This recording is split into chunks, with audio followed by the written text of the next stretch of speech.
Mais merci Guillaume d'être venu, d'accepter mon invitation de venir dans le podcast. On s'était déjà parlé, là, pour ceux qui écoutent, qui sont abonnés à Radio Pirate, on s'était déjà parlé dans le cadre de... C'était une semaine sur où on donnait la parole à des auditeurs. Puis comme tu étais un auditeur, ben, à un moment donné, t'es intervenu. Puis c'était aussi suite à une question sur s'il y avait de la vie dans l'espace, hein, si ma mémoire est bonne. Je pense que tu avais aimé ça, intervenir sur ce thème-là. Puis là, ben, on s'était comme dit, moi j'avais comme retenu ça dans ma tête. Je m'étais dit, ça serait le fun de faire un podcast un peu plus sur des thèmes scientifiques ou une question scientifique. Puis là, j'ai eu l'idée de te proposer qu'on parle un peu des mythes qui entourent la science. Parce que, tu sais, dans l'histoire de la science, il y a toujours plein d'affaires qui sont... mentionné ou que les gens retiennent ou que les gens croient. Puis à un moment donné, ça se transmet un peu, je dirais, de génération en génération. Puis au bout du compte, on ne sait plus qu'est-ce qui est vrai ou qu'est-ce qui n'est pas vrai là-dedans, qu'est-ce qui est un mythe, qu'est-ce qui est une réalité. Fait que ça va être un peu ça à l'entour du podcast, le thème du podcast aujourd'hui. Mais avant tout, est-ce que tu peux nous dire un peu, dans le fond, c'est quoi ton parcours, puis qu'est-ce qui a fait que tu as commencé à t'intéresser aux sciences? Ça part de très loin. Écoute, ma marraine, qui est une médecin, une docteure en médecine, c'est elle qui m'a accouché. Okay. Puis après ça, elle faisait Médecins sans frontières. Elle voyageait beaucoup. Puis un des premiers livres que j'ai eu dans ma vie, c'est un livre sur l'univers.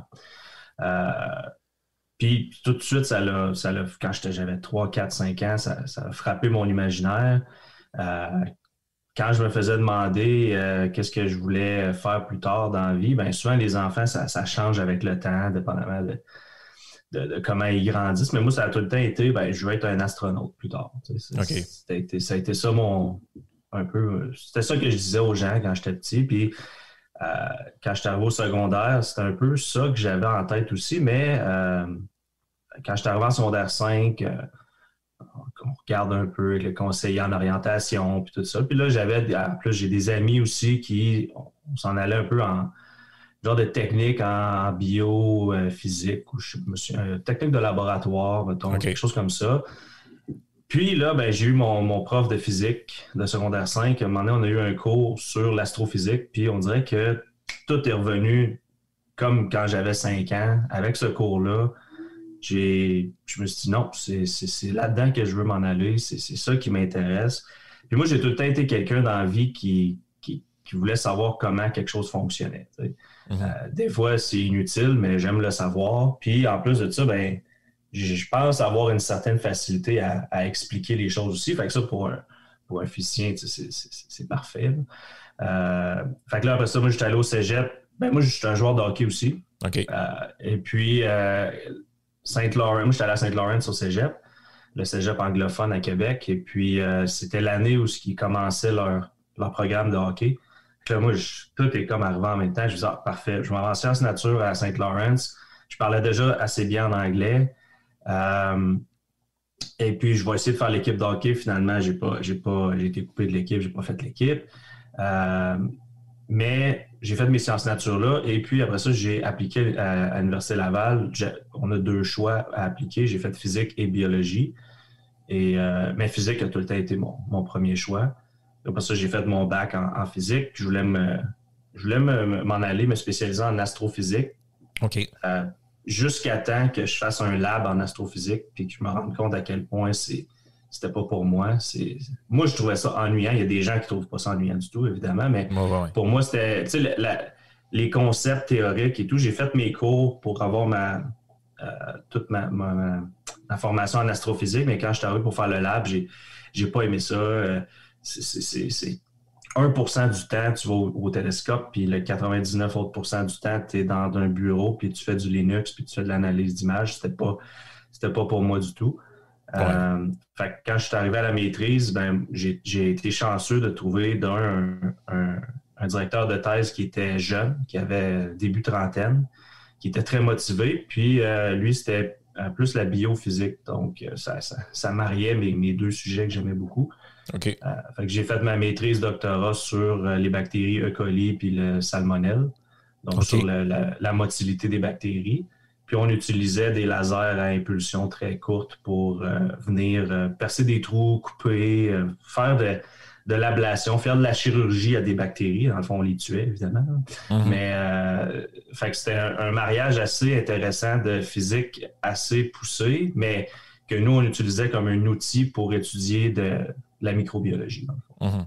Ça ressemble à quoi, vite comme ça, dans un domaine comme la physique, la différence entre une maîtrise puis un doctorat? Parce que juste pour donner une idée aux gens qui nous écoutent, par exemple, moi, quand je faisais mes études en philo, une maîtrise, ça consistait à faire, je dirais, un travail de 120, 130 pages sur un sujet précis avec des recherches que tu fais pendant 2 ans, alors que puis c'est un travail qui est, je dirais, plus descriptif. La maîtrise, c'est moins un essai c'est plus une étude que tu fais que quelque chose qui est de ton propre gré, alors qu'au doctorat, c'est plus une thèse. Là, dans le fond, tu avances une hypothèse, puis là, ben, tu essaies de confirmer. Donc, c'est plus quelque chose qui... la maîtrise, je dirais que c'est que tu approfondis quelque chose qui existe déjà, puis la thèse, c'est plus que tu amènes quelque chose de nouveau, disons, dans l'édifice de la connaissance. Est-ce qu'en physique, ça ressemblait à ça un peu aussi, si tu prends l'exemple de tes propres recherches?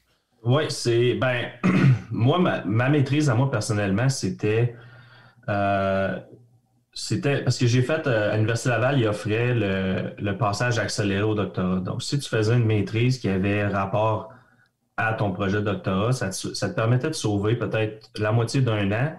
Puis, j'ai pas eu de mémoire de maîtrise à écrire. J'ai eu des documents pré-doctoraux à écrire. OK, ouais. Mais dans un parcours normal, c'est pas mal exactement ce que tu décrivais, même en sciences. Dans le fond, la maîtrise, tu peux... En théorie, il y a peu de gens qui le font parce que la plupart des gens, après la maîtrise, vont au doctorat, mais tu peux, en théorie, prendre une expérience ou quelque chose qui a déjà été fait par quelqu'un, le reproduire, puis faire un mémoire sur ce que tu viens de faire. Tandis qu'au doctorat, ça doit être quelque chose qui ajoute à la science ou je ne sais pas exactement le mot que tu as pris, là, mais la connaissance. C'est ça. Donc, c'est ça. Il faut que tu ajoutes quelque chose, il faut que tu amènes quelque chose de nouveau qui n'a jamais été fait pour que quand tu fais ta défense de thèse, que tu puisses passer ton examen final. Ouais.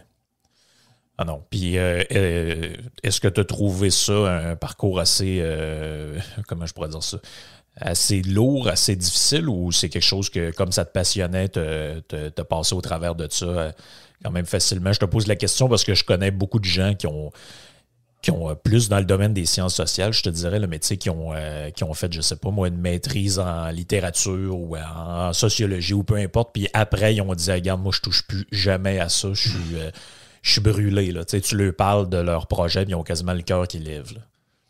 Ben, moi, je te dirais que si je la faisais aujourd'hui, j'ai l'impression que ça me prendrait probablement la moitié du temps parce que j'ai environ 10 ans de plus que j'avais. Ouais. J'étais un gars, tu sais, début vingtaine, moi, comme je disais, j'étais un gars de hockey. Je suis assez différent de la plupart des physiciens. Je joue au hockey, j'arbitre au hockey. La ligue de hockey senior du Dodu, Marco. Ouais. Moi, j'arbitre cette ligue-là. Il y a des bagarres générales là-dedans. Ça se bat. Tu sais, je veux dire, moi, quand j'étais début vingtaine, j'étais dans les bars. Je me levais tard le matin. Je n'étais pas très, très assidu. J'ai pas trouvé ça... C'était dur. La seule chose que j'ai trouvé dur, c'est que la première moitié de mon doctorat, mon projet menait à rien. OK, ouais. Puis, une fois que j'ai changé de sujet, si on veut, en plein milieu, après ça a été beaucoup plus facile. Mais côté vie sociale, c'est sûr que, encore là, mon parcours à moi, je pense qu'il n'est pas très représentatif de quelqu'un qui fait un doctorat en physique. Parce que j'avais une vie sociale, c'est un peu plate à dire, mais ça, ce que ça faisait, c'est aussi que Ben, ça l'a retardé la fin. T'sais, au lieu de prendre, mettons, 4 ans, ça m'a pris 5 ans et demi. Là, Ouais. Ouais, c'est sûr que ben, les études supérieures, c'est quand même un parcours assez sinueux, là, des fois. Il y a beaucoup de gens aussi, comme tu dis, qui se rendent compte, juste rendus assez avancés, que des fois, ça correspond peut-être pas toujours à ce qu'ils pensaient. Là. Moi, j'ai un ami de longue date que lui, il était parti en psycho en se disant, moi, je veux devenir psychologue. Puis finalement, il s'est rendu compte, après avoir fini son bac, que quand tu fais des études en psycho, le bout où tu es censé d'apprendre comment faire une thérapie arrive jamais. En fait, t'étudies Piaget, t'étudies Freud, t'étudies le behaviorisme, puis toutes ces patentes-là. Au bout du compte, t'arrives à la fin de l'histoire, tu te dis, OK, mais quand il y a un gars qui veut se tirer une balle dans la tête dans le bureau, je fais quoi, là, tu sais? En sciences, c'est pas nécessairement ça parce que dès que tu tombes aux études graduées, t'as plus de cours. Ben, t'en as, là, mais tu sais, mettons, au bac, tu vas avoir 5 cours par session, donc mettons 10 cours par année. À la maîtrise, en 1 an et demi, tu as 4 cours à prendre, dont un cours que c'est d'aller voir des défenses de thèse. Puis au doctorat, sur 3 ans, tu as 4 cours à prendre. Fait que tu as moins de 1 cours par année. Le pire qui va arriver, c'est que tu vas avoir des jobs d'assistant, d'enseignement ou des choses comme ça. Non, c'est ça. C'est pas exactement pareil parce que dans le fond, quand tu es à la maîtrise, tu apprends à être chercheur. Tu es un chercheur sous-payé. C'est ça. Oui, c'est ça. Ben, je sais pas si ça arrive aussi en sciences, je dirais naturelles ou en sciences dures, mais en sciences sociales, une affaire qui arrive souvent, c'est que les directeurs de recherche se servent de ce que les étudiants font pour, après ça, avoir de l'air du monde bien brillant qui travaille fort. Là. Notamment, j'avais un ami, lui, qui était en histoire, puis lui, tout le monde qui travaillait avec travaillait sur certains sujets que lui leur donnait, puis après ça, monsieur écrivait des livres. Là. Mais finalement, ce qu'il faisait, c'était finalement de ressucer tout ce que ses étudiants faisaient à la maîtrise, doctorat. Je trouvais ça, moralement, je trouvais ça un peu spécial, mais ça a l'air que le monde universitaire, c'est comme ça. En science, je te dirais que la façon que ça fonctionne, c'est plus ou moins des livres. Il y en a qui vont écrire des livres, mais souvent en science, le principe de acknowledgement ou de dire qui a travaillé sur les projets est très, très fort. Donc, il va souvent avoir un petit genre d'une page au début du livre qui dit « je remercie telle personne ». Puis dans les articles scientifiques, la convention, si on veut, c'est que l'étudiant, c'est lui qui a c'est le premier nom. L'auteur principal, c'est l'étudiant. Puis quand tu veux savoir c'est qui le directeur de recherche, c'est le dernier nom. Donc, le premier et le dernier nom sont les plus importants, si on veut. Donc, le premier étant l'étudiant ou le chercheur qui a fait l'étude puis qui a écrit le plus. Et le dernier étant, si on veut, le directeur de recherche qui a comme parti le projet. OK. C'est intéressant. Quand j'étais à l'Université Laval, justement, j'avais pris un espèce de cours d'astronomie là, qui était comme ouvert à tout le monde, puis ça m'avait vraiment fait triper. C'était un prof de... Sciences de l'espace, j'imagine? Ouais, je pense que c'est ça, Sciences de l'espace. Il y avait une espèce Avec Gilles Jonca. je me souviens plus comment il s'appelait, le bonhomme, mais c'était vraiment hot, là, le cours. Là. Ouais, je l'ai pris ce cours-là aussi, puis c'était drôle parce que je sais que c'est ce cours-là, parce que le premier cours, il demande tout le temps, parce qu'il y a beaucoup d'étudiants du cours de physique, génie physique qui le prennent, mais c'est ouvert à tout le monde. Donc, le prof, je me souviens, il demande qui est dans quel département. Et la blague à toutes les années, c'est quand il y a des gens de sociologie, d'anthropologie puis de philosophie, il les regarde un peu avec quasiment tendresse en leur disant bonne chance les amis. Ouais, c'est ça. Mais c'est un cours, pour quelqu'un qui fait un bac en physique, c'est un cours qui est très, très simple parce que justement, les mathématiques sont simples, je dirais, parce que les concepts sont assez compliqués, mais c'est ça. Les maths sont simples pour que ça puisse être ouvert à tout le monde un peu. Oui, je me souviens que c'était pas insurmontable là, du moment que tu as fait du moment que tu as fait des maths genre au secondaire, là, ça va. Là. C'était pas un cours insurmontable. Dans le cadre de mon passage à l'université, j'ai travaillé justement avec un professeur qui donnait les cours de philosophie des sciences. Puis là-dedans, ça consistait beaucoup à faire des cours d'histoire des sciences, mais d'une perspective philosophique. Là. C'est-à-dire, on regardait un peu comment, dans l'histoire de l'humanité, qu'est-ce qu'on considérait comme étant une science, qu'est-ce qu'on considérait comme devenant de la croyance. Puis, un des livres fondamentaux, je l'ai ressorti des boulamites, un des livres fondamentaux qu'on faisait étudier aux jeunes qui prenaient le cours, c'était, là, je vais te le montrer à l'écran, je vais le dire après, je ne sais pas si tu sais c'est quoi ce livre-là. Et c'est le livre de Thomas Kuhn, La structure des révolutions scientifiques. Donc, Thomas Kuhn, c'est qui? C'est un physicien du 20e siècle qui était super marquant dans son époque. Puis, ce livre-là, en gros, l'idée générale du livre, c'était de dire ce qui distingue la science en général. On met là-dedans tout ce qu'on considère comme une science, la physique, la biologie, les mathématiques, la chimie. Donc, qu'est-ce qui différencie ça des croyances ou de ce qui a existé avant et même des sciences, entre guillemets, sociales? C'est que les sciences naturelles, les sciences dures fonctionnent selon des paradigmes.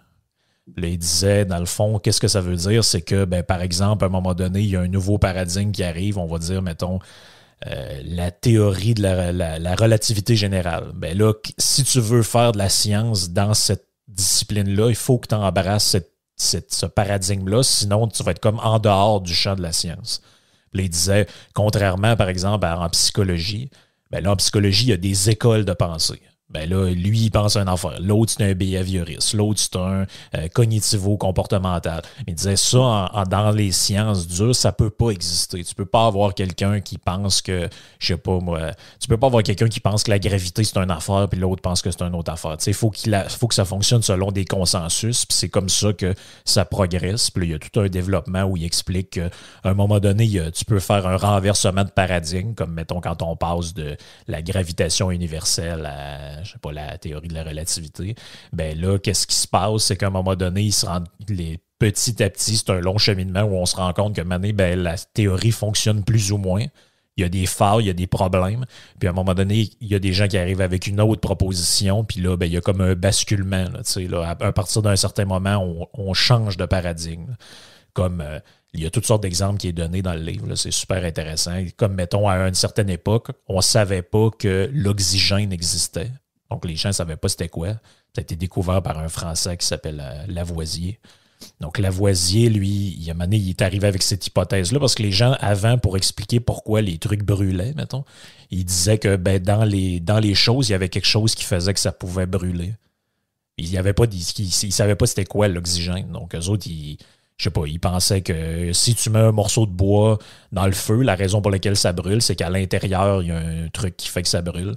Puis là, c'est un des 4 éléments primordiaux, l'air, la terre, l'eau et le feu. C'est ça. Puis Lavoisier, comment il a fait pour découvrir que ça, c'était faux?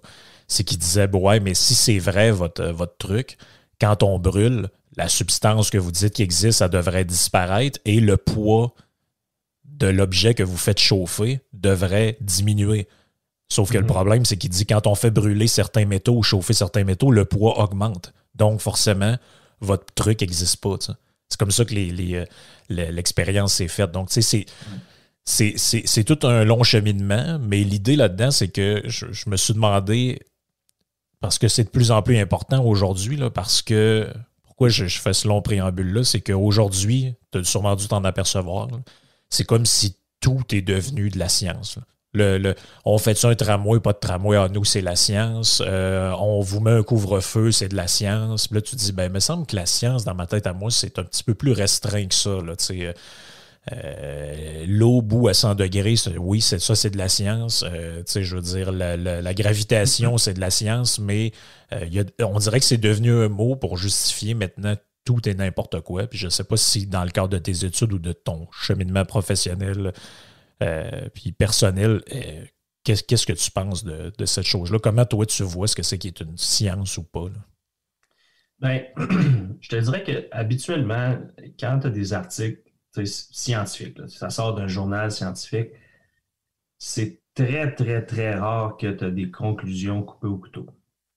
Oui, c'est ça. Ça arrive pratiquement jamais. Puis, souvent en physique, mettons, en physique atomique, pour déterminer que tu as trouvé quelque chose, il faut que tu aies, on dit en termes de sigma, donc en termes d'écart type, il faut que tu aies 5 écarts types de validité statistique. Donc, ça, ce que ça veut dire, c'est ce que tu as trouvé, ça arrive juste par chance, ça va arriver une fois sur plus de 3 millions.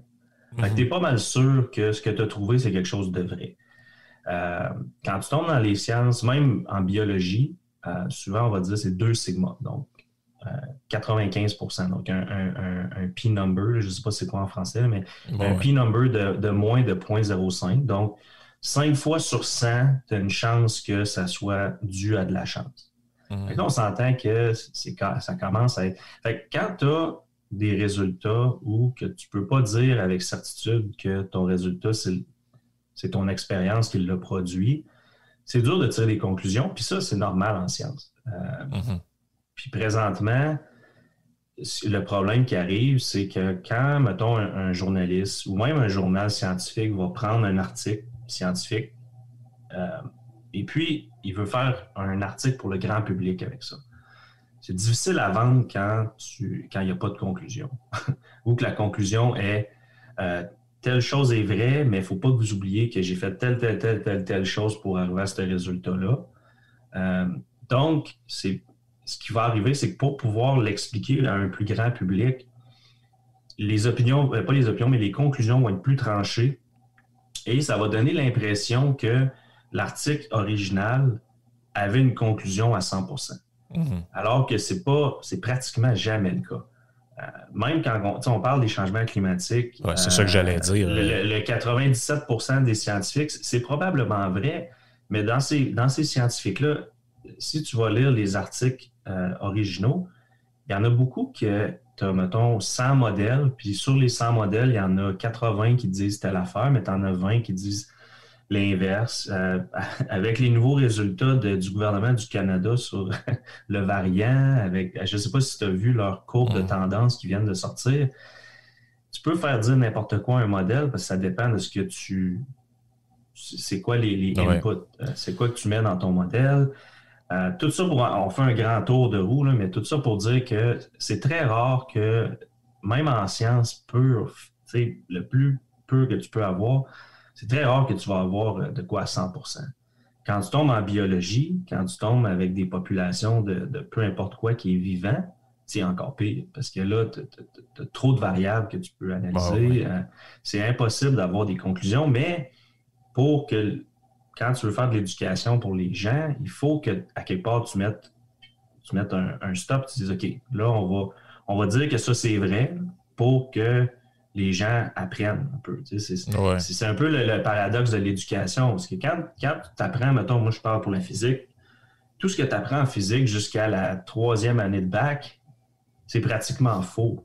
En termes techniques, avec ce qu'on sait aujourd'hui. Mais tu n'as pas le choix d'apprendre ça pour arriver à comprendre le plus complexe. Fait que c'est un peu la même chose partout. Dans les sciences sociales, vu que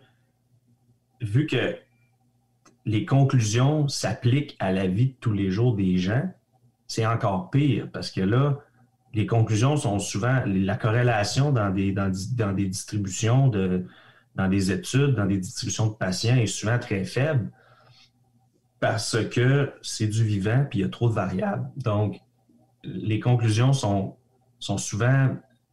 Il y a une crise présentement où les gens ne sont pas capables de refaire la même expérience 2 fois puis d'arriver au même résultat. Mais ça, ce que ça dit que ta science est mauvaise? Non, ça veut juste dire qu'il faut raffiner la science. Mais ça, c'est un processus qui prend beaucoup de temps, beaucoup de gens, beaucoup d'argent.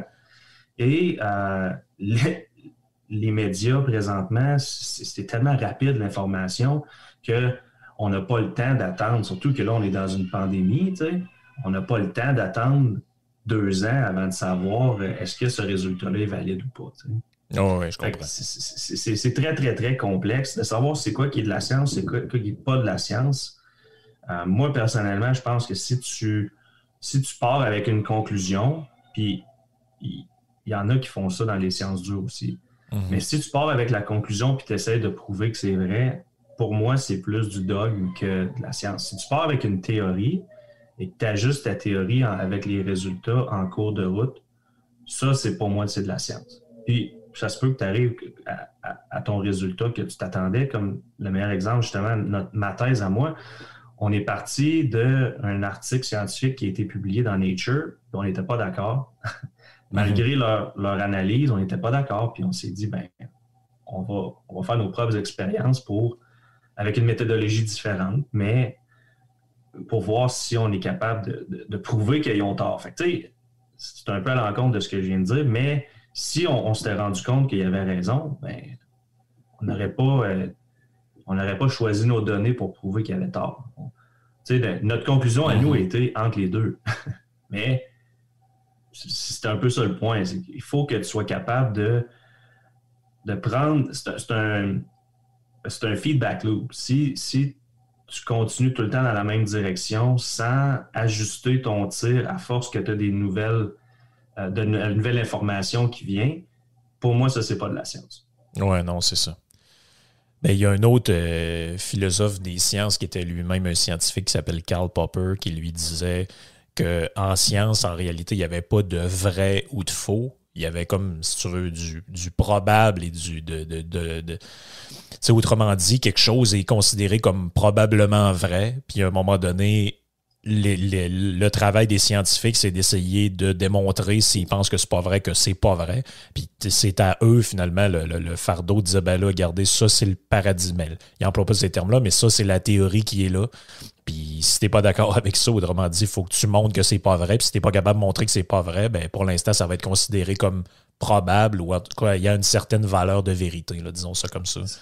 C'est des modèles. Ben, c'est ça. Des modèles. Donc, le modèle a des limites. Puis, quand tu arrives à ces limites, quand tout ce que tu peux faire, c'est d'aller aux limites du modèle, c'est là que la science se fait. Parce que si moi, tu sais, la science de la gravité, la théorie de la gravité universelle de Newton, pour, je te dirais, 100% des gens dans la vie de tous les jours, c'est ça qui s'applique. Avec cette théorie-là, tu es capable de prédire un éclipse dans 150 ans. Je veux dire, ça ne doit pas être un mauvais modèle.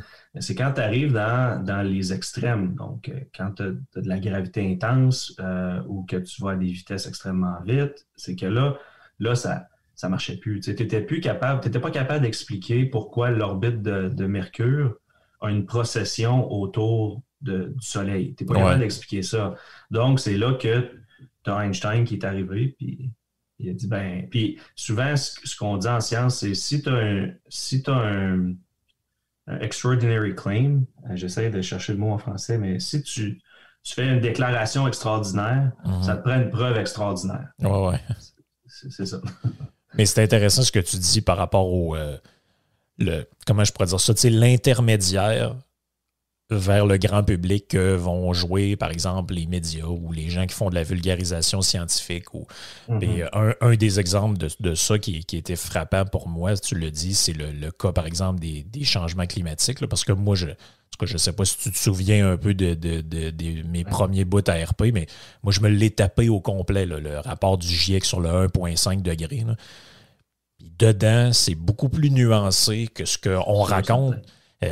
Premièrement, dedans, ils disent le début du truc, là, il y a un passe comme dans n'importe quelle étude, entre guillemets, scientifique, tu as toujours un passage sur la méthodologie. Puis au début, il t'explique, il dit faut que vous sachiez que nous, on est mandatés d'emblée pour étudier l'impact de l'homme sur le climat. Donc, l'activité volcanique, l'activité solaire, tous ces trucs-là sont écartés d'emblée. Donc là, évidemment que si tu as un peu un cerveau scientifique, tu te dis déjà, ce qu'on va me présenter prend en considération une variable et non pas toutes les variables ou tout ce qui vient de notre connaissance. Et puis, même dans le résumé, dans l'abstract de l'étude, ça explique qu'il y a, si ma mémoire est bonne, là, c'est presque une vingtaine de scénarios là, où ils disent, mettons, si on pense que si on fait ça, mettons, la température va augmenter de 1 degré. On pense que s'il arrive telle affaire, ça va augmenter de 1,5.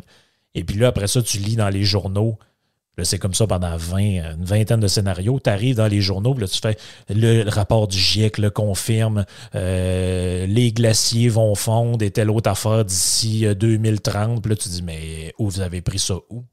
Non, ça sort de où, cette affaire-là? Je l'ai lu, le rapport, c'est pas de nulle part. De qu'est-ce que vous racontez? Puis évidemment ça, que... même dans tout, là. Dans tout. Ouais. Depuis la COVID...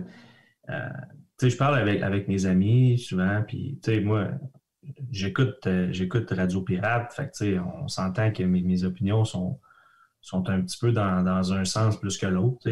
Je suis comme ça.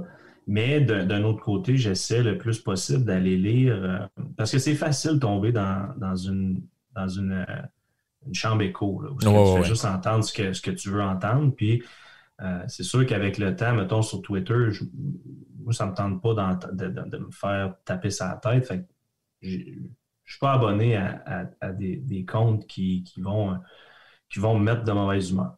Fait que là, d'un autre côté, je me dis, ben là, il faut, quand, mettons, il y a des bonnes nouvelles qui sortent, ben il faut que j'aille m'assurer que c'est des bonnes nouvelles. Quand c'est des mauvaises nouvelles qui sortent, ben il faut que j'aille m'assurer que c'est des mauvaises nouvelles. Fait que j'essaie le plus possible d'aller lire les articles d'origine, mais à toutes les fois, je tombe dans le milieu. Je me dis, ça ne dit pas vraiment grand-chose. Mais là, dépendamment si la conclusion est un petit peu d'un bord ou un petit peu de l'autre, ben là, tu as un set de médias qui le prend ou tu as l'autre set de médias qui le prend. Puis ça, je trouve qu'il n'y a rien de bon qui sort de ça présentement. Ça fait juste polariser encore plus.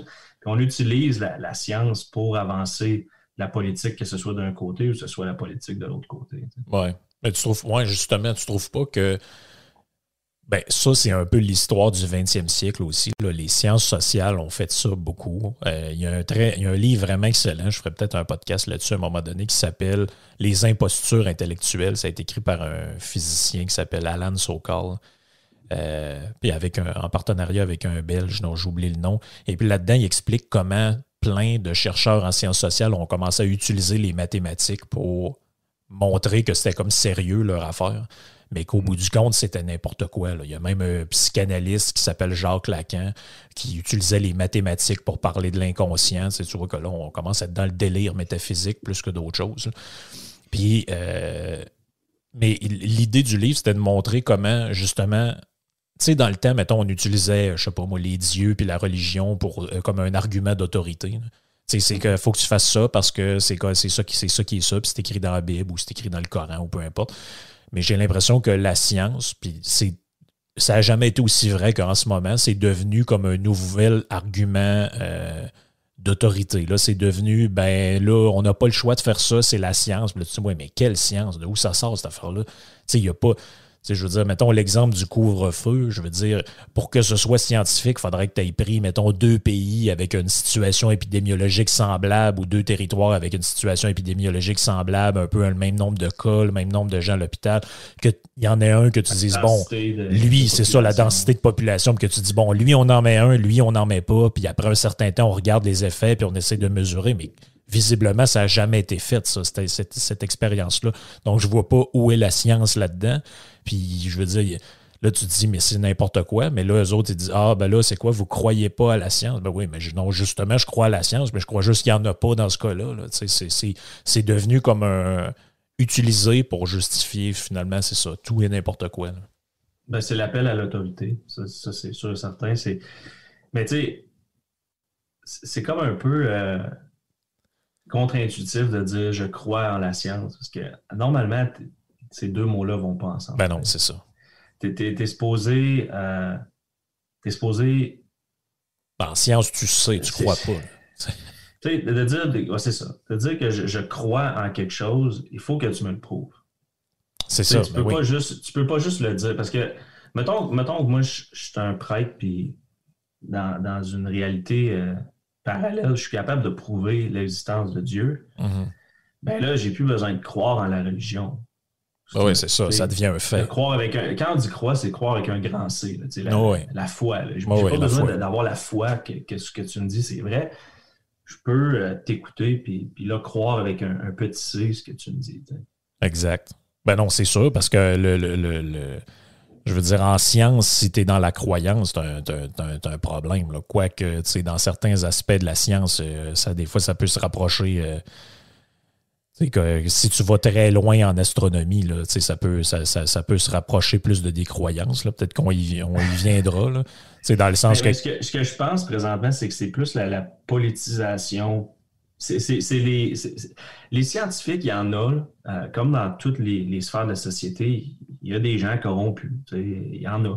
C'est pas parce que tu as fait un doctorat et tu es un spécialiste dans un domaine que tu peux pas être. Puis quand je dis corrompu, c'est pas qu'ils se font payer, c'est que moralement, ils veulent prouver quelque chose. Puis ça, c'est difficile même. Moi, en physique, c'est difficile de dire ah, moi, je veux faire avancer telle cause sociale parce que si tu fais de la physique poussée, ça s'applique peu présentement à la vie de tous les jours, mais je peux voir facilement quelqu'un qui est en anthropologie ou en sociologie que il va être activiste au lieu d'être scientifique. Puis ça, c'est un peu ça qui se passe, je pense, présentement. Puis le problème, parce que présentement, on s'entend que c'est un petit peu plus, mettons, la gauche qui va être activiste. Mm-hmm. Mais le balancier revient toujours. Dans les années 30, dans les années 40, les Allemands, eux autres, ils disaient quoi? Ils disaient, bon, ben, tu as la science des Juifs, tu as la science des telles personnes. Ouais. La droite aussi peut faire de l'identité, puis la droite aussi peut arriver et dire, bon, mais la science, on a fait une étude, puis ça dit que telle communauté ethnique, ben, ils sont pas assez intelligents pour avoir accès à tel job. Je veux dire, ça peut arriver, là. Puis quand tu vas dans l'identitaire, que ce soit avec la gauche présentement, ben, il va tout le temps. Le problème, c'est que tu vas tout le temps avoir un retour du balancier qui va arriver un jour ou l'autre.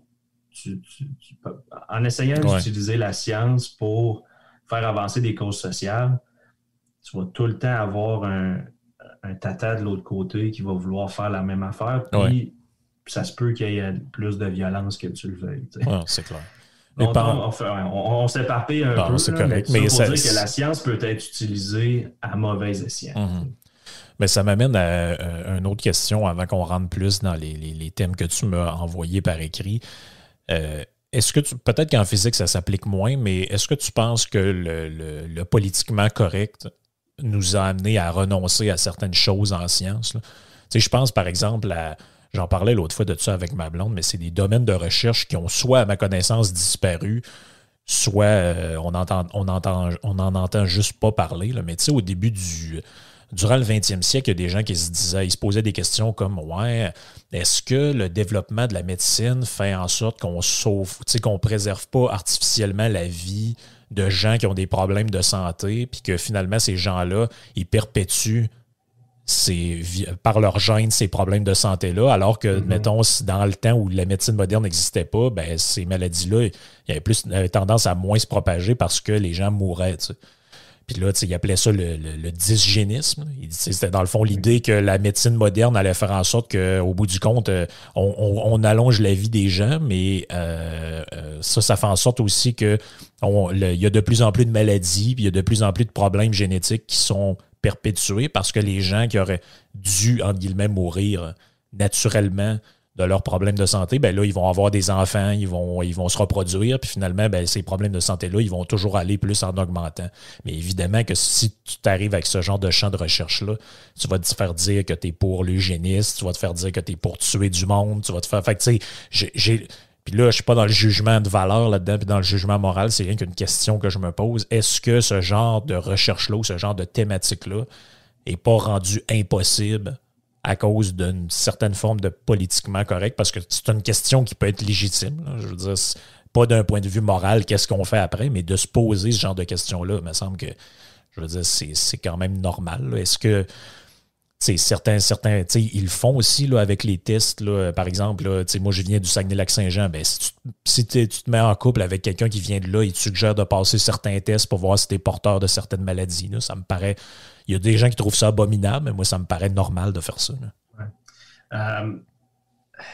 Je te dirais que c'est plus j'imagine, les départements d'éthique qui vont se pencher sur ces questions-là que les scientifiques. Par contre, le scientifique, lui, à chaque fois que, comme moi, quand j'ai commencé ma maîtrise, mon doctorat, il a fallu que je signe des papiers comme de quoi que mes expériences n'étaient pas conduites sur des humains. Puis si c'est le cas, ben il faut que tu passes devant le comité éthique et tout et tout. Moi, j'ai pas eu à faire ça. Fait que c'est difficile de commenter là-dessus, mais la science, avec un grand S, il y a bien des choses qui sont pas acceptables moralement. Puis si je reviens encore, les scientifiques allemands, ils ont fait des atrocités, des abominations, Ben mais oui. ils ont découpé des êtres humains pour étudier. Mais tu sais, si tu regardes la science avec un grand S de façon froide, il n'y a rien de mal dans ce qu'ils ont fait, mais c'est le côté éthique, moral qui n'a aucun bon sens. Tu ne peux pas cautionner de faire de la douleur infinie à un humain pour savoir si à quelle température il meurt. C'est épouvantable. Fait que c'est sûr que tu as tout le temps besoin d'avoir de l'éthique dans la science. Mais là, c'est sûr que présentement, il semble avoir, puis je pense que c'est plus au niveau de la biologie, que présentement, la physique, ça va s'en venir, là, mais au niveau de la biologie, tous ceux qui travaillent dans le domaine de la biologie sexuelle, tout ce qui est les droits des transgenres, tout ce qui est à savoir, là, est-ce que les femmes trans ont des avantages sur les femmes? Est-ce que le sexe en tant que tel existe? Est-ce que tu peux... Est-ce que le sexe est binaire? Tu sais? Ben ouais, c'est pas drôle d'être obligé de se poser ce genre de questions-là. C'est quand même pas mal le b.a.-ba de la science. C'est ça. Puis le meilleur exemple que j'ai trouvé pour expliquer un peu, si, mettons, il y a des gens qui se demandent quel argument on peut amener à quelqu'un qui dit ouais, mais il y a des gens qui sont intersexes, fait que ça veut dire que le sexe n'est pas binaire. Ben, le meilleur exemple que j'ai trouvé à quelque part, c'est, mettons, tu prends un 5 sous américain, c'est la pièce de monnaie qui a le plus de chances de tomber quand tu fais un flip, de tomber sur le côté. OK. Fait que quand tu fais un pile ou face, ben, tu as à peu près 50% du temps pile, 50% du temps face, puis tu as une fois sur 6000, en moyenne, ça va tomber puis ça va être sur le côté. Puis dans la population en général, ça arrive à peu près une fois sur 6000 que tu vas avoir quelqu'un qui est intersexe. Fait que le point, c'est quand ton 25 sous, il tombe sur le côté, une fois sur 6000, est-ce que ça veut dire que le pile puis le face, ça n'existe plus? Mais non, tu as quand même un pile ou un face. C'est juste que ce coup-là, ça a tombé dans le milieu, mais ça n'efface pas le fait que 99,3% de la population ont soit un organe masculin ou un organe féminin. T'sais. Puis ça, présentement, les gens qui repoussent ce dogme-là, ils se font un peu crier après au niveau de la biologie. Puis à un moment donné, ça va arriver en chimie, en physique, puis en maths. Ils vont trouver une façon, les activistes, à un moment donné, d'arriver avec de quoi. Ouais. Le pire là-dedans, je pense, c'est l'autocensure. Là, parce que, tu sais, au bout du compte, moi, je soupçonne que beaucoup de scientifiques font de l'autocensure. Tu sais, par exemple, tous ceux qui travaillent sur, je sais pas moi, les quotients intellectuels ou ce genre de choses-là, tu sais, c'est devenu un tabou. Là, tu sais, on voit juste le fait de dire, ben là, regardez, on a fait une étude sur une population, on a fait des tests, puis là, ben, s'il faut que tu arrives avec une conclusion du genre que sur les 1000 personnes que tu as pris, je sais pas moi, un des deux sexes avait en moyenne un quotient moins élevé, ben là, même si tu dis que c'est pas représentatif, puis que peut-être que faudrait revoir la méthodologie, tu vas te faire tirer des tu sais, faudrait qu'à l'avance, l'étude démontre que tout le monde est pareil, tout le monde est beau, tout le monde est gentil. Mais là, tu dis, ouais, mais c'est parce que la science, c'est pas ça. Là. Est-ce que ça peut arriver que dans certains milieux où c'est économiquement défavorisé, l'éducation, blablabla, ben ça fait en sorte qu'ils ont, je sais pas, moi, 2 points de moins en moyenne que les autres. C'est une question, je veux dire, ça devrait pas être soumis à du politiquement correct parce que je comprends un peu pourquoi ils font ça, là, dans le sens que tu veux pas que ça soit repris après, comme tu dis, par des gens qui sont mal intentionnés puis qui disent, ben regardez, c'est la preuve qu'ils sont moins intelligents que nous autres. C'est ça. Fait que, c'est ça. Puis, comme mettons, un autre exemple en psychologie, Dans les pays scandinaves, il y a eu des études qui ont été faites dans les années 90, je pense, ça, je ne suis pas assez expert là-dedans, là, mais les traits de personnalité ou de caractère, mettons, neurotique versus, je me souviens pas c'est quoi les termes exacts, là, mais il y a différents termes de personnalité. Euh, et puis, quand tu fais des distributions hommes-femmes, tu vois qu'il y en a certains qui se recoupent, évidemment, parce qu'il y a des femmes qui ont des traits plus masculins que certains hommes, mais c'est normal, c'est des distributions de population. Et ils ont fait des études à savoir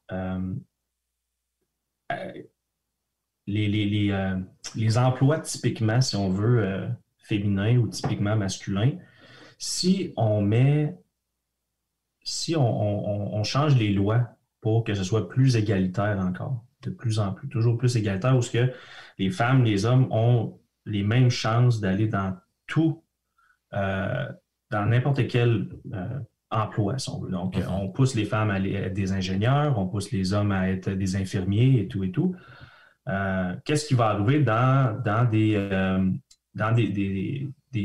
pays où que l'égalité est beaucoup plus élevée versus, mettons, l'Iran ou quelque chose comme ça. Et évidemment, les chercheurs s'attendaient à ce que plus un pays est égalitaire, plus la distribution des emplois est flat. Là, il n'y a pas de différence entre les hommes et les femmes. Puis ils se sont rendus compte que c'est complètement l'inverse. Parce que si tu as une société où les gens ont le choix de faire ce qu'ils veulent, qui ne sont pas confinés dans un rôle social, ben là, ils vont faire ce qu'ils veulent. Et ça, ce que ça montre, c'est que les femmes sont allées plus vers les emplois où on interagit avec des gens, donc enseignants, infirmiers, domaine de la santé, et les hommes sont allés vers les domaines où on interagit avec les choses. Construction, ingénieur, sciences, sport et tout et tout. Et puis ça c'est pas sorti dans les médias en général. Pourquoi? Parce que ça va à l'encontre un peu de ce qu'on s'attendait. Fait que ça revient un peu au problème de est-ce qu'on part avec une conclusion puis on veut y arriver ou on part avec une thèse puis on essaye de faire de la science. Ben oui, exact. Hey, tu m'as envoyé, quand on se parlait pour préparer un peu l'émission, une série de points que tu trouvais intéressants d'aborder. Je ne sais pas s'il y en a un que tu voudrais par lequel tu voudrais commencer. Moi, il m'intéresse tout. J'ai de la misère à choisir là-dedans parce que c'est ce qu'on disait au début. Il y a beaucoup de mythes ou disons de croyances qui existent dans le monde des sciences. Tu disais tout à l'heure que, puis ça c'est vrai, là, si on faisait on prenait 100 personnes, on leur demande est-ce que la théorie de la gravitation universelle de Newton, c'est ce qui est au goût du jour. Il y a probablement la majorité des gens vont répondre que ben oui, il me semble que c'est ça. Là. Ouais, un corps plus gros attire un corps plus petit. Il me semble que c'est ça que j'ai appris à l'école. Donc, je dis pas que ça, c'est un mythe, mais je dis que souvent, il y a beaucoup de trucs qui rentrent dans l'imaginaire, dans le monde de la science, puis finalement, ça devient, à un moment donné, presque une vérité. Écoute, c'est ton show. Je vais te laisser aller. Moi, je me suis fait une petite liste avec des points à amener. Fait que, écoute, mettons qu'on y va avec le fameux classique. Là. Au Moyen Âge, les gens pensaient que la Terre était plate. Il y a 2 points là-dedans. Ça, il y a un mythe dans le sens que les gens croyaient faussement à une certaine époque que la Terre était plate. Mais il y a aussi un mythe à penser qu'au Moyen Âge, tout le monde pensait que la Terre était plate. Il y a comme deux affaires là-dedans. Je ne sais pas de quelle manière tu voulais l'enligner, mais je te suis dans ce point-là. Premièrement, on sait depuis le 5e siècle avant Jésus-Christ que la Terre est une sphère. Ouais, c'était pas Aristote de Samos ou quelque chose comme ça. C'est Ératosthène. Donc, Ératosthène, lui, en 240 avant Jésus, il a calculé en restant en Égypte, ce qui est quand même assez incroyable. Il y avait 2 puits. Puis, il savait qu'un des puits était au tropique du Capricorne. Donc, à telle date, il était exactement en dessous du soleil. Donc, l'ombre allait directement jusqu'à dans le fond du puits. Puis, il savait qu'il y avait un collègue, puis il a dit « Va à telle ville, Puis en y allant, by the way, mesure la distance que ça te prend pour y aller. T'sais. Fait que là, avec des pas, je ne me souviens pas comment ils ont fait, mais ils ont calculé la distance vers une autre ville. Puis là, il a dit regarde l'angle que ça fait avec l'ombre. Et puis là, avec la trigonométrie, ils ont réussi à calculer avec une erreur d'environ 2 Puis là, on parle c'était mesuré avec des cordes. Là, puis ah ouais, c'est incroyable. Des yeux. Là. Ils ont réussi à avoir une précision d'environ 2 sur la circonférence de la Terre. Fait que ça, c'était dans le temps des Grecs. Là, évidemment, quand l'Empire romain s'est écroulé, ben, il y a eu beaucoup de savoir qui était perdu. Oui, tout ce qui était, entre guillemets, païen a été beaucoup tassé. Là. C'est ça. Mais ça n'a pas été perdu. En tout cas, dans ce que j'ai réussi à lire, il n'y a pratiquement aucun... parce que dans le temps, il n'y avait pas beaucoup de gens qui savaient lire, évidemment. Donc, ceux qui savaient lire, c'était les religieux. Puis même les religieux, il n'y avait pas personne qui pensait ça. Puis une des bonnes raisons de penser ça, c'est pourquoi les explorateurs dans les années 1400, 1500, pourquoi ils seraient partis en bateau s'ils pensaient que la Terre était plate? T'sais. Eux autres, ils essayaient. Ils savaient que s'ils partaient de l'autre bord, à un moment donné, ils allaient se ramasser en Chine. Mettons qu'il n'y a pas de continent américain. Ça n'a jamais été un débat comme de quoi que la Terre n'était pas une sphère. Mais le problème, c'est qu'ils pensaient qu'elle était beaucoup plus petite que ce qu'elle était en fait. Ce qui est arrivé, c'est que dans la fin des années 1800, donc 1870 à 1920, c'est là qu'il y a eu Darwin qui est arrivé avec sa théorie de l'évolution et tout ça. Puis ça a fait un gros clash avec la science. Et là, ce qui est arrivé, ben, il y a eu une genre de théorie du conflit qui était une école de pensée de conflit au niveau de la religion, que tout ce que la science disait, il fallait que ce soit l'inverse, parce que sinon, si tu acceptais qu'une chose que ce que la science disait était vrai, ben, ça voulait dire que l'évolution était vraie. Ouais. Donc, la Terre est ronde, ben non, la Terre est plate, puis ça, on le sait depuis longtemps. Fait que c'est là que ça a commencé, le mythe. Puis là, ben, c'est sûr que tu as toutes les histoires dans la pop culture, tu as les Astérix de ce monde, des affaires de même, que ça fait juste amplifier le phénomène. Mais c'est ça. Au niveau du Moyen-Âge, les gens, les paysans, eux autres, s'ils n'allaient pas travailler dans le champ, ils mourraient, fait qu'ils n'ont pas le temps de penser à ça. Les gens qui étaient plus éduqués, ben, il n'y a personne vraiment au niveau du Moyen-Âge qui pensait que la Terre était plate. Oui. Ben, pour renchérir sur ce que tu dis, il y a beaucoup de ce qui est raconté sur le Moyen-Âge, ça a aussi rapport avec, à l'époque, je dirais, des Lumières, ce qu'on a raconté sur le Moyen-Âge. C'est-à-dire que pour justifier un peu la Révolution anglaise, la Révolution française, toutes les avancées, entre guillemets, de civilisation qu'il y avait à ce moment-là, il expliquait aux gens que c'était bien d'aller dans ce sens-là. C'est parce que sinon, on allait revenir à l'époque du Moyen-Âge, dans le temps où les gens étaient tarés, ils ne connaissaient rien. Puis même, il y a des affaires qui sont racontées sur le Moyen-Âge. Là, tu viens d'en parler, mais d'autres choses qui sont complètement fausses, là, comme par exemple l'histoire des sorcières brûlées. Si tu fouilles là-dessus, c'est pas l'Église qui faisait ça, c'était l'Inquisition. Puis ça, c'était un tribunal géré par le gouvernement, si tu veux, de l'époque. Puis de deux, c'était pas au Moyen-Âge, c'était à la Renaissance. Donc, tu sais, il y a beaucoup de trucs qui sont racontés un peu sur n'importe quoi. Là. Puis finalement, ben, on a c'est un peu comme au Québec. Là, on a toujours tendance à voir l'époque de Duplessis, mettons la grande noirceur. Puis là, c'est une chance qu'ils sont arrivés et qu'ils nous ont tout amené l'école. Puis tout. Mais tu sais, si tu remontais le temps, tu pouvais aller voir comment c'était, tu dirais, ben, il me semble qu'en 1950 versus 1965, mettons, ça se ressemble pas mal. Il n'y a pas tant de changements.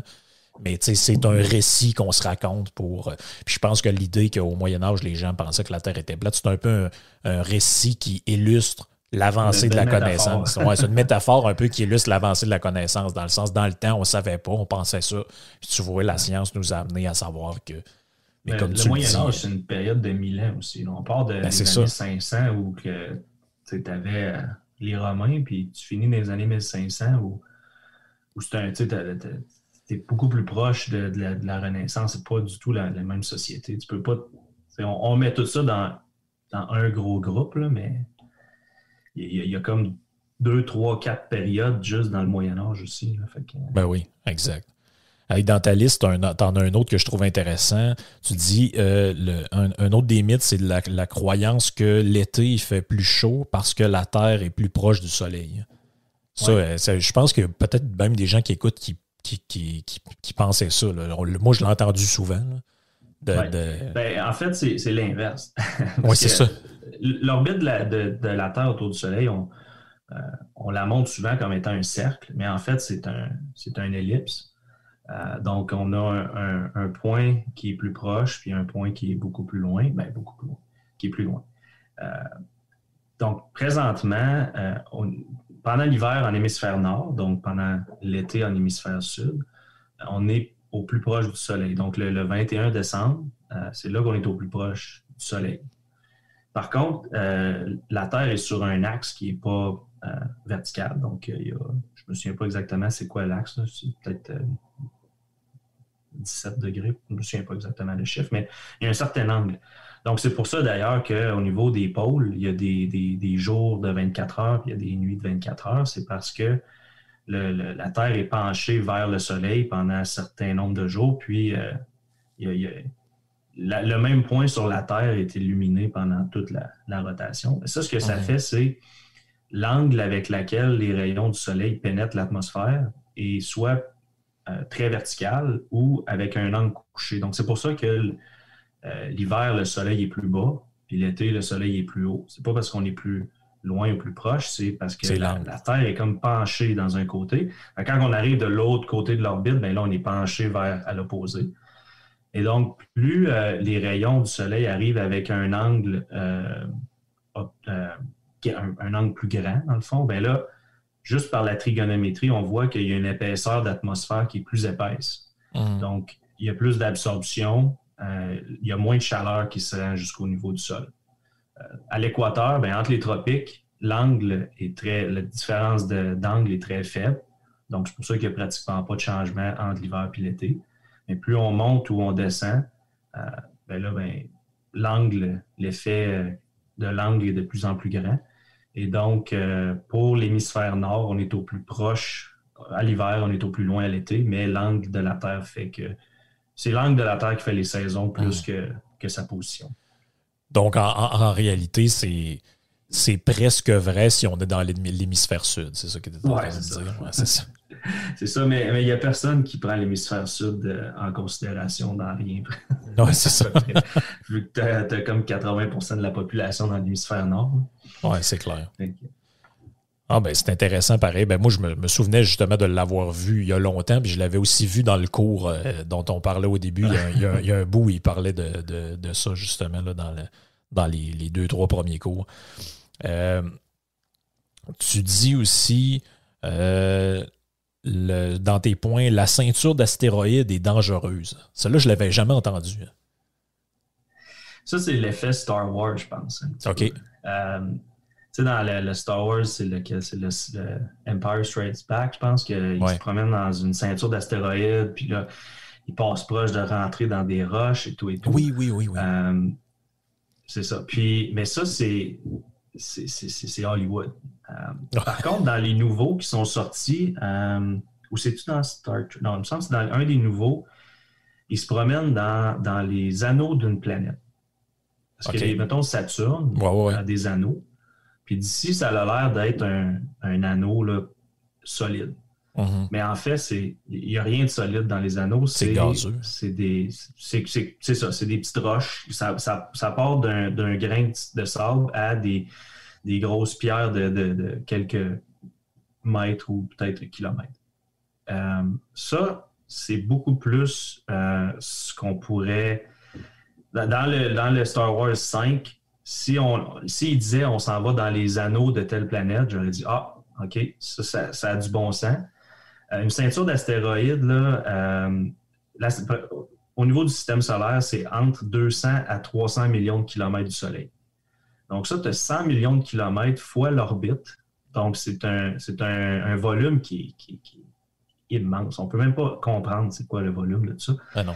Puis toute la somme de tous les astéroïdes qui sont là, si tu les mettais tous ensemble, ça ferait environ 4% de la masse de la Lune.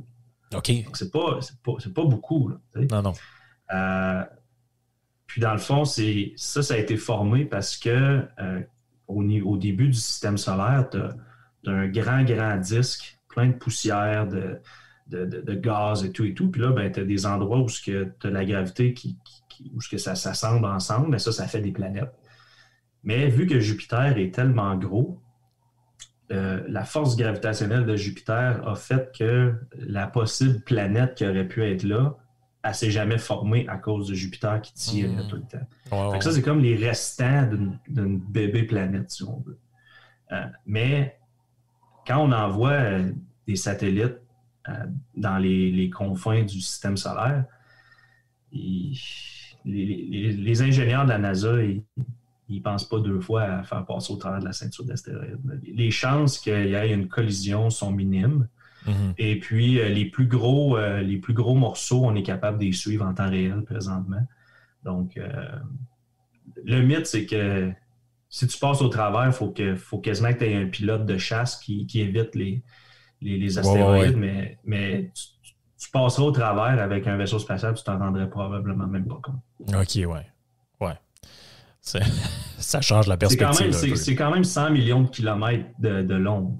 Ouais, c'est ça. Là. Il y a des bonnes chances que... autrement dit, tu dis que c'est presque comme passer au travers d'un nuage. Là, ben, c'est l'équivalent de dire que tu peux pas... Une table ou n'importe quoi, là, du carton, c'est fait avec des atomes. Mais les atomes, si tu envoies un beam d'atomes au travers, ben, les chances que tu aies une collision entre deux protons est tellement faible parce que c'est 99%, c'est de l'air. Mm-hmm. Juste que nous, on est trop gros. T'sais. C'est sûr que si tu faisais passer la Terre au travers de la ceinture d'astéroïdes, là, tu aurais des chances de c'est ça. quelque chose. Ben oui. C'est toute une perspective d'échelle. Si on... Oui, c'est clair. Hey, est-ce que c'est vrai que dans un eau, si on va dans l'hémisphère sud, l'eau des toilettes tourne à l'envers? C'est pas vrai. Okay. Parce que l'explication qu'on donne souvent, c'est l'effet Coriolis. Donc, l'effet Coriolis, c'est quoi? C'est vu que la Terre, c'est un solide, donc après 24 heures, la Terre au complet a fait un tour. Mais à l'équateur, tu fais beaucoup plus de kilométrage que si tu es au Québec, mettons, en termes absolus. Tu sais. Donc, si toi, tu es à l'équateur puis tu lances une flèche ou une balle de fusil vers le pôle Nord, ben, elle a une vitesse initiale latérale qui est beaucoup plus grande que, mettons, la vitesse initiale un petit peu plus haut et ainsi de suite. Donc, si tu regardes de l'espace, la balle de fusil va monter vers le nord puis elle va dévier vers l'est. Okay. À cause qu'elle a une vitesse latérale plus élevée. Mm-hmm. Donc, ça, ce que ça fait, c'est ça qui crée un peu les ouragans. Donc, les ouragans, ça tourne dans le sens contraire des aiguilles d'une montre, dans l'hémisphère nord, puis à l'inverse au sud. Donc, l'effet Coriolis fait que on peut penser... Puis, comme je dis, à l'hémisphère sud, c'est l'inverse. Donc, le mythe, c'est que l'eau qui coule dans une toilette devrait couler dans le sens inverse. Mais le problème, c'est que l'effet Coriolis sur l'échelle d'une toilette, il n'y a pas vraiment de... Il faudrait que ça serait une méchante grosse toilette, là. Non, c'est ça, exactement. Puis, en fait, c'est juste de la façon... C'est le débit d'eau dans la toilette qui est la force importante dans ce système-là. C'est pas l'effet Coriolis. Le volume est beaucoup trop petit.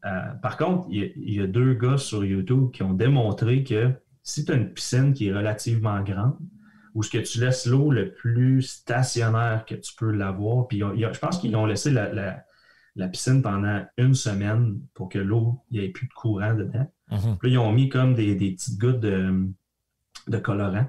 Puis ils ont vu que tu pouvais avoir l'eau tournait dans le sens inverse au niveau de l'hémisphère sud, si tu laisses aller l'eau dans le milieu. Mais dans une toilette, c'est trop petit pour que l'effet soit important. Oui, c'est ça. C'est pas un effet que tu peux voir à cette échelle-là. Non, si tu vois cet effet-là dans une toilette en hémisphère sud, c'est que le moteur est de l'autre bord. Dans la toilette. C'est ça, exactement. Non, c'est ça. C'est quoi qui se passe si on laisse tomber, par exemple, une pièce de monnaie de l'Empire State Building? Est-ce qu'on peut tuer quelqu'un avec ça ou pas? Non, c'est ça. Le mythe, c'est que si tu laisses tomber quoi que ce soit, tu vas tuer quelqu'un en bas. Par contre, les gens, quand ils pensent à ça, on oublie que on vit pas dans le vide, on vit dans Ouais, c'est l'air. ça. Donc, Ben oui. l'air, il y a une résistance qui s'applique. Donc, pour donner une idée, mettons qu'on saute en parachute, une personne, on appelle ça la vitesse terminale. Donc, euh, la résistance de l'air augmente avec la vitesse. Donc, plus tu vas vite, plus tu as de la résistance. Donc, à un certain moment donné, la résistance devient égale à l'accélération de la gravité. Donc, tu descends à une vitesse constante. Donc, tu n'accélères plus.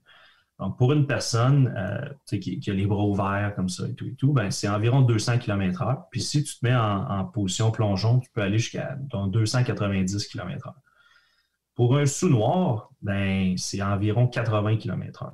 Donc, OK, 50 000 à l'heure. à Parce cause que de l'air la aussi. forme, Ouais. c'est ça, c'est la forme c'est le poids, premièrement, puis la forme du sous fait que l'air, ça ne prend pas trop de temps avant d'égaler l'accélération de la gravité.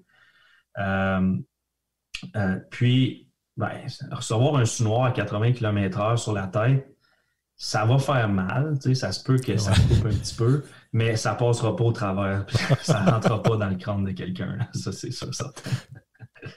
Ouais, je sais pas, il faudra aller sur le top de l'Empire State Building, voir ce qu'ils disent aux touristes de faire. C'est sûr que peut-être. C'est sûr que légalement, ils ne doivent pas avoir le choix de le dire, de ne pas rien lancer. C'est sûr que si tu lances un bout de béton, là, ça se peut que tu fasses beaucoup de dommages. C'est juste que le mythe, c'est qu'un sous-noir, même un sous-noir peut tuer quelqu'un. Je pense que c'est un peu ça le point, c'est tirer rien parce que même un sous-noir pourrait tuer quelqu'un. C'est pas techniquement vrai, mais le point est quand même bon de tirer rien en bas de l'Empire. Ouais, c'est ça. Peut-être qu'une balle de golf, ça pourrait faire mal. Là, d'après moi, une balle de golf, t'es pas mal mort. C'est ça. Dans tes autres affaires aussi, tu m'écrivais, ben oui, évidemment. Est-ce qu'il existe vraiment un dark side of the moon, un côté sombre de la Lune, pour reprendre la tune de Pink Floyd? Ouais, ben ça, c'est justement, Pink Floyd a probablement pas aidé à ce mythe-là, justement. Ouais. Le Dark Side of the Moon, c'est juste, c'est pas le bon nom. C'est le Far Side of the Moon, donc le côté éloigné de la Lune.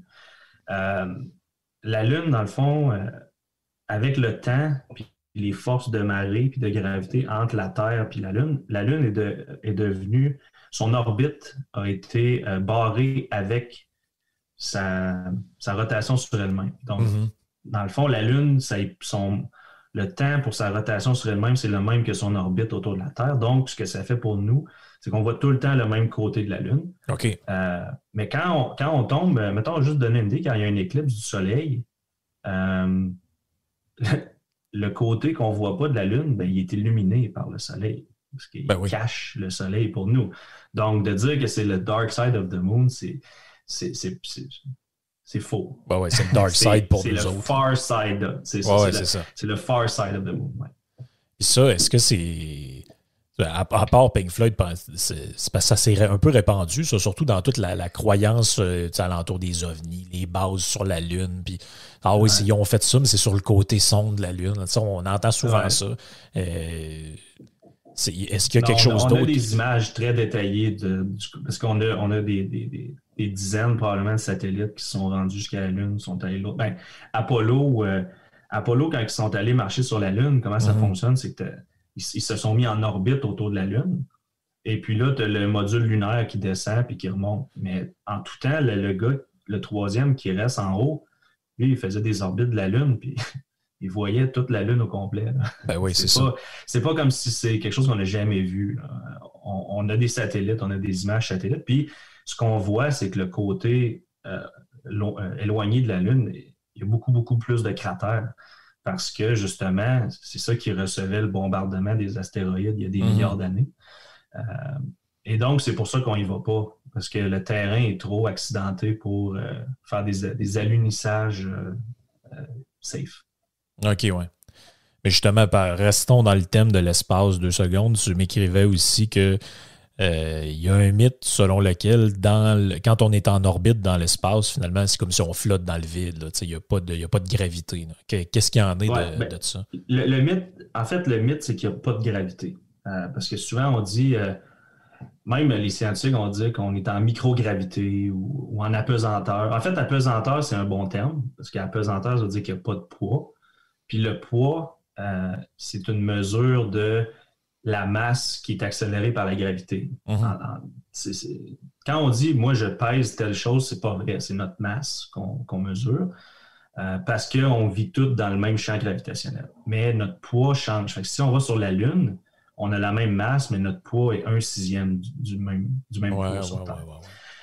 Quand on est en orbite, dans le fond, comment on fait premièrement pour être en orbite? Bien, pour être en orbite, il faut qu'on ait une vitesse latérale qui est assez grande pour que quand on tombe, parce qu'on tombe tout le temps vers la Terre, mais on a une vitesse latérale qui est tellement grande qu'on tombe à côté de la Terre, continuellement. Donc, on est tout le temps en train de tomber vers la Terre, on est en chute libre complète, mais on tombe à côté parce qu'on va tellement vite sur le côté. Et puis, tu as pour les satellites qui sont géostationnaires, c'est qu'ils sont tellement loin de la Terre que leur vitesse latérale pour ne pas tomber vers la Terre est égale à la rotation de la Terre. Donc, ils suivent la Terre, dans le fond.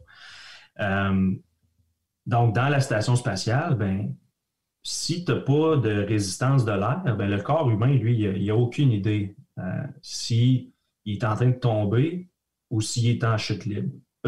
S'il est en apesanteur, dans le fond. Pour le corps humain, c'est la même chose. Il n'y a pas de différence entre les deux. Donc, dans la station spatiale, il y a quand même la gravité. C'est à peu près 89% de la gravité au niveau du sol, parce que la gravité descend avec l'éloignement d'un corps. Donc, il y a environ 89% de la gravité, mais vu qu'on est en chute libre, les astronautes sont en apesanteur, mais ne sont pas en microgravité. Je trouve que c'est un terme qui n'est pas très bien utilisé. Dans les trucs aussi que tu m'as envoyés, tu disais qu'il y a des questions qu'on se pose souvent un peu par rapport à tout ce qui est scientifique en général. Une que je trouvais intéressante, on se pose souvent ça quand on est les enfants aussi, des fois demandent ce genre de choses-là. C'est pourquoi le ciel est bleu et tu dis aussi le soleil, mais dans le fond, nous paraît comme blanc dans le ciel. Moi, le soleil, ça, je m'étais jamais arrêté à ça. Mais le ciel, moi, en tout cas, je ne sais même pas si c'est vrai, mais il me semble qu'on avait dit que c'était à cause des océans. Il me semble que les océans, ça fait une petite partie, mais c'est la vraie raison, là, je te dirais 99,9% de pourquoi. Là. Okay. Puis même, je pense à ça, je pense que c'est l'inverse. C'est que l'océan nous apparaît bleu parce que le ciel est bleu. Je pense que c'est comme l'inverse. OK. Parce que l'eau, c'est transparent. Ben oui. Donc, le ciel, on appelle ça la diffusion de Rayleigh. Ça, c'est quoi? C'est quand, mettons, tu as des ondes électromagnétiques, donc la lumière, qui passent dans un milieu où les particules sont plus petites que la longueur d'onde de la lumière. C'est un type de diffusion qui est proportionnel à la longueur d'onde, mais à la 4. Okay, ouais. Donc, plus une longueur d'onde est faible, c'est ça. Fait que si tu divises par 2 ta longueur d'onde, tu divises par 16 ton niveau ta diffusion. Donc, ça, ce que ça fait, c'est que le soleil, dans le fond, il nous envoie de la lumière qui est blanche. Donc, il y a à peu près toutes les longueurs d'onde qui suivent une distribution de corps noirs, qu'on appelle. Donc, il y a toutes les longueurs d'onde. Puis, plus la longueur d'onde est petite, plus elle va être diffusée. Parce que je disais à la 4, mais c'est inversement proportionnel. Donc, le bleu est diffusé. Ce que ça fait, c'est que le bleu est ramassé puis il est pitché partout. Donc, puis le jaune, le vert, toutes les autres couleurs, les autres, ils descendent jusqu'au niveau du sol. Puis nos yeux, pour qu'on puisse voir une couleur, il faut qu'elle arrive directement dans nos yeux. Donc, si tu as des longueurs d'onde qui sont scattered, diffusées partout, mais c'est ça qu'on va voir parce que peu importe où tu regardes, tu vas voir du bleu qui va arriver dans tes yeux. Le soir, le soleil est à un angle qui est très petit. Donc, encore une fois, avec la trigonométrie, tu as une couche d'atmosphère qui est plus grande à passer au travers. Et donc là, tu as le bleu, mais tu as aussi un petit peu de jaune, un petit peu d'orange qui est diffus, vu que c'est tellement grand comme couche d'atmosphère. Et donc, c'est pour ça que le soir, on voit du rose, du orange, un petit peu de rouge, des fois même. Puis, le soleil, si on va dans l'espace et on regarde le soleil est blanc. Ouais. Parce qu'il envoie toutes les couleurs. Mais quand on le regarde au niveau du sol, ben, il est jaune. Pourquoi? Parce que justement, le bleu est aussi scattered partout. Donc, ce qui nous reste, c'est toutes les autres couleurs, mais le jaune, c'est lui qui a la plus grande amplitude, si on veut, de puissance. Donc, le soleil nous apparaît jaune.